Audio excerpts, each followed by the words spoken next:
Il y a déjà des résultats qui sont sortis. Il y a déjà certains résultats qui sont sortis. Il y a déjà des résultats qui sont sortis. Monsieur Stanley, arrête de dénigrer le pays. Hervé, je vous Monsieur Stanley n'a qu'à se taire et laisser monsieur Inam parler et nous tous on va se taire pour l'écouter. Ça veut dire quoi? Monsieur Stanley n'a qu'à se taire et je me tais. C'est bon. On en est à 6 minutes chrono. Personne ne vous a interrompu. Vous pensez que vous parlez mieux que les gens? Non. C'est parce que moi, j'ai la sagesse d'écouter les gens. Les gens parlent ici, même dans leur intervention, ils appellent mon nom, mais je ne réagis jamais parce que je dois les écouter. Voilà, apprenez ça aussi. Vous êtes en Europe, vous êtes dans un pays civilisé, apprenez à écouter les autres. Peut-être que vous n'avez jamais fait un débat, mais quand vous venez, laissez ceux qui ont la matière de faire les débats, vous apprendre comment on fait les débats. On n'est pas à l'école coranique ici, quand même. Voilà. Voilà. Donc, moi, je pense que sur le plan de l'emploi, le président Faure a fait tellement. Moi, je suis dans l'administration publique, je vous le dis, même tout récemment, au ministère des Finances, tout récemment, il y a des gens qui sont... Vous parlez de résultats, vous venez de donner un résultat, allez sur les sites, tapez le dernier concours des fonctionnaires. On vous donnera le dernier concours de fonctionnaires, les résultats. On vous donnera. Vous êtes là-bas. Quand vous allez sur les sites là, n'allez pas demander quelle voiture Cristiano Ronaldo a acheté ou quelle voiture Messi conduit. Non. Tapez ce que l'État a fait, vous verrez. C'est pas parce que le président Faure, quelqu'un l'a dit ici, ne vient pas sur les réseaux sociaux pour le dire qu'il ne fait rien. Vous comprenez? Donc, au niveau du secteur privé, entre-temps, le président Faure a fait une politique de libéralisation où tu peux créer ta société. Quand tu crées ta société, la première année, tu ne payes rien comme impôt. Tu ne payes 0 francs. La première année que tu crées ta société, 0 francs, ça veut dire que si tu as le capital, tu as l'opportunité de rouler sur le capital. Tu as l'opportunité de rouler sur le capital. Au point de vue agricole, on a demandé aux jeunes, vous êtes jeunes, vous ne pouvez pas individuellement exercer dans l'agriculture parce que l'agriculture aujourd'hui, c'est un défi énorme. Donc, il faut vous mettre en communauté, en groupe. Quand vous mettez en groupe, on vous fera le financement nécessaire. On vous apportera les engrais. Parce que le président Faure a donné les instructions pour ça. On vous apportera les engrais et vous pouvez maintenant évoluer. Mais qu'est-ce que vous voulez? Je vous dis qu'il y a des indices. Vous-même, monsieur Père de Dieu, quand vous descendez à l'aéroport international de Lomé, vous êtes content. Parce que là, vous voyez quand même qu'il y a eu des choses. Pourquoi dans vos interventions, vous ne faites pas cas? Mais quand vous descendez à l'aéroport, vous pouvez descendre à 23 heures. Vous allez tranquillement à la maison. Si vous voulez, vous pouvez faire même un arrêt. Vous prendre une bière quelque part. C'est la sécurité. Et ça, il faut dépenser pour ça. Il faut payer. La sécurité aujourd'hui, c'est cher. Même aux États-Unis ou en Europe, là où vous êtes là, demandez à vos pays là combien ils investissent dans la sécurité. On investit cher dans la sécurité. Aujourd'hui, la sécurité reste le premier défi de tous les pays. Donc, le président Faure investit beaucoup dans la sécurité pour la sécurisation de ses militants, pour la paix. Vous arrivez au Togo, vous les gens qui venez de l'Occident, vous arrivez au Togo, vous organisez des fêtes. Quand vous voulez, vous le fêtez là. C'est un pays, vous venez. Ça ne va pas au pays, mais quand vous voulez, vous fêtez, vous enjaillez, comme vous le dites. C'est un pays, vous venez. Ça veut dire quoi? Ça veut dire que vous reconnaissez qu'il y a la paix, la sécurité. Il y a la paix. Et cette paix-là, c'est le prix, il faut payer le prix. Quand vous voulez être à l'aise, vous voulez être en paix, vous ne voulez pas être agressé. Vous ne voulez pas que quelqu'un vienne et vous agresser et vous braquer, comme ça se fait dans ce pays. Il faut payer le prix. Donc, le président a investi beaucoup dans la sécurité de ce pays, dans la paix de ce pays, pour que chacun puisse faire ce qu'il peut faire. Pour que les entreprises, quand vous voulez créer des emplois, vous le faites. Maintenant, quand vous venez ici, vous mettez par devant la situation de Popson, laissez la situation de Popson. Popson, il est un grand monsieur, il s'occupe de sa personne, il fait ce qu'il fait pour s'en sortir, il a ses problèmes, mais il a ses atouts. Popson, aujourd'hui, il ne meurt pas de faim, il ne vous a pas demandé de lui donner à manger, même s'il a travaillé pour une et que vous estimez qu'on ne l'a pas récompensé, il ne vient pas vous demander à manger. Popson demander à manger. Popson, c'est des gens, mais je pense que ici, là, comprenez simplement que le Togo fait des efforts énormes. Le Togo a choisi d'investir dans la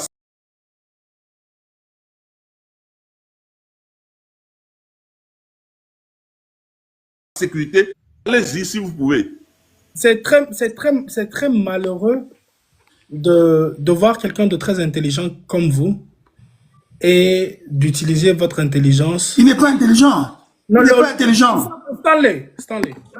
Il n'est pas intelligent. Il ne faut pas lui qualifier comme ça. Je n'ai pas écouté la fin parce que monsieur Elinam, le live avait bugué, donc je n'ai pas écouté la fin. Donc, on avait signalé le live, donc je n'avais pas... C'est maintenant que j'ai repris. Donc, le live était signalé. Donc, je n'ai pas écouté la fin. Oui, je disais à la fin que le président Faure a fait un choix de relever les défis de la sécurité.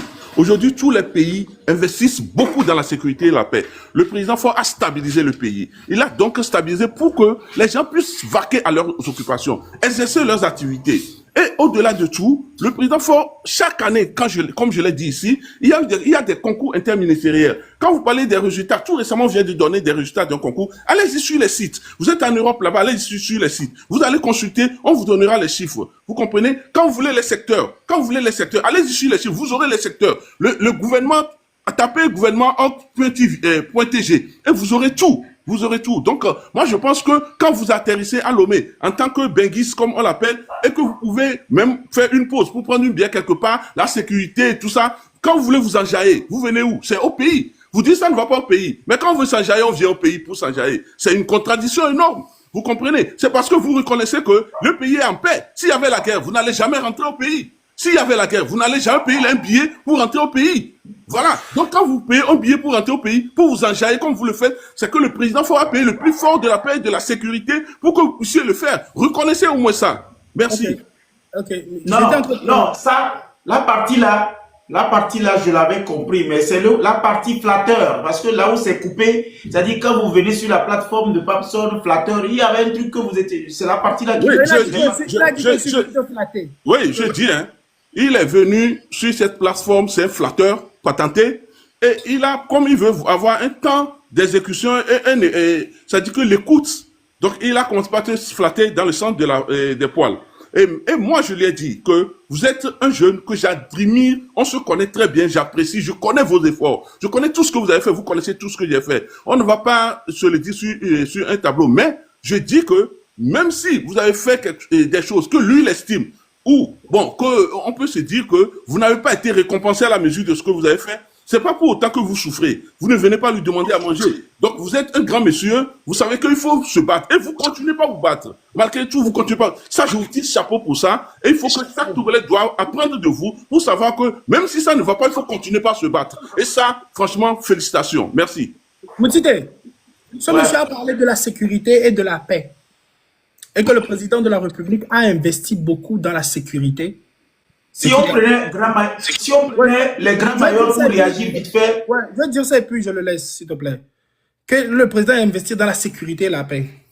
Le président de la République a beaucoup investi dans sa sécurité. Pas dans la sécurité du peuple togolais. Vous parlez en fait à quelqu'un de très averti, monsieur. Et je pense que quand on a envie de prendre des paroles comme vous le prenez et de défendre, il faudrait avoir la diligence et d'assumer son visage et de venir en caméra. Le président de la République a beaucoup investi dans sa sécurité, dans sa paix en tant que président du pays. Parce que vous savez quoi? La sécurité d'un pays, d'abord, c'est l'autosuffisance alimentaire. Ça, c'est la sécurité. La paix d'un peuple, d'abord, c'est de manger à sa faim. Vous avez parlé, vous avez esquivé tout ce que j'ai dit. Vous me mettez dans un cadre de « tu es venu flatter ». Non, je ne suis pas venu flatter, je suis venu vous dire les faits. Et si les faits vous flattent, ou vous trouvez que les faits vont avoir des avantages, ça ne regarde que vous, étant donné que je suis conscient et responsable de mes dires. Mais malheureusement, je ne serai pas responsable de votre compréhension. Vous nous dites que le président de la République a employé 12 000 personnes dans les secteurs publics. Bravo! Monsieur Stanley, s'il vous plaît, nous sommes très bien éduqués sur ce panel. Veuillez muter votre micro. Si vous n'avez pas droit à la parole, s'il vous plaît. C'est pas le panel de la diaspora ici, s'il vous plaît. Vous nous dites que le président de la République a fait 12 000 emplois dans le secteur public. Excusez-moi. C'est bien. c'est bien de nous écrire qu'on a 12 000 emplois dans le secteur public. Donc, si je prends comme secteur public, par exemple, je vais prendre nos hôpitaux. Mais si nous avons 12 000 emplois dans nos secteurs, dans la santé, mais les résultats sur le terrain doivent être palpables. Mais si nous avons 12 000 emplois et que, ne serait-ce que dans la santé, c'est ça le résultat, où sont les 12 000 personnes travailleurs? Ils sont où? Vous nous parlez de la paix. À quel moment sommes-nous en paix si nous avons faim? Mais au même moment, ceux pour qui on a payé le prix fort de la sécurité portent des chaussures, des Jimakla à 2 millions. Voyagent en première classe. Leurs enfants sont aux États-Unis et partout dans le monde. Eux, ils rentrent au pays, ils ne connaissent même pas ce que c'est que l'inondation. Mais eux, ils sont en paix. Et c'est cette minorité-là, et la sécurité-là, c'est pour eux. C'est pas pour le peuple togolais. Donc venez nous dire que ouais, si vous quittez le pays, et s'il vous plaît, je vais vous rappeler quelque chose. Si nous rentrons au pays, ce n'est pas parce qu'il y a la paix. C'est parce que notre terre togolaise nous manque. C'est parce que nos familles nous manquent. C'est parce que parce que nos sœurs, nos cousines, nos mères nous manquent. C'est pour ça qu'on rentre au pays. C'est pas parce qu'il fait beau. Sinon, si c'est parce qu'il fait beau, s'il faudrait aller en vacances là, j'irai au Japon. Ou bien je vais aller en Jamaïque. Si c'est pour m'amuser, m'enjailler comme tu le dis là. Je vais aller en Jamaïque. Je vais aller au Japon. Je vais aller en Corée. Je vais aller sur les îles Maldives. Si c'est pour m'amuser. Quand vous dites que ouais, quand on vient au Togo et qu'on sort, on peut s'arrêter dans un bar et boire. Ok. Supposons que moi je rentre au pays et que j'ai travaillé, j'ai de l'argent dans ma poche. Et que moi je viens boire. Et que je peux péter les champagnes. Combien sont mes frères qui vivent dans le pays, qui peuvent faire la même chose, qui peuvent oser se donner un plaisir? Dans les bars au Togo, tu vois les gens s'asseoir de 22 h à 6 h du matin, ils ont acheté une seule bière. Et ils ne sont pas dehors parce qu'ils ont envie de s'amuser. C'est parce qu'ils deviennent fous quand ils ont envie de dormir. C'est parce qu'ils n'arrivent pas à dormir. C'est parce qu'ils deviennent insomniaques. C'est pour ça qu'ils sont dans les bars. Et dans les mêmes bars là, tu sais ce que tu retrouves? Tu retrouves tes soeurs, tes cousines qui sont en train de se prostituer à 17 ans, à 15 ans, à 12 ans. C'est la sécurité, ça? Est-ce que ça, c'est la sécurité de force dont la sécurité dont tu